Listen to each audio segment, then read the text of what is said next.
Ito na po yung Wi-Fi radio sa ating omnidirectional natin na PUE port papunta sa PUE antenna din yung LAN port. Connect po natin sa ating computer para mapasok po yung pinaka-dashboard ng ating Rocket M2 din dito sa system. Dito natin makikita yung firmware. Mag-upgrade po tayo natin. Firmware meron po silang year 2025 sa Ubiquiti website.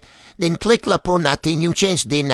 Click po natin yung na-download na natin. Then click po natin yung upload. Ayan. Nag-upload na po ang ating bagong firmware dito sa ating Rocket M2 Wi-Fi radio.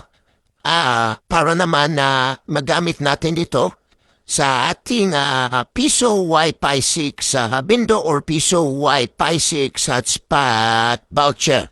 Sa mga natatanong naman kung paano mag-configure ng mga Ubiquiti EP antenna point to multi-point or man natin natawag natin P2P, nandyan po sa ating YouTube channel na Haiti Blab.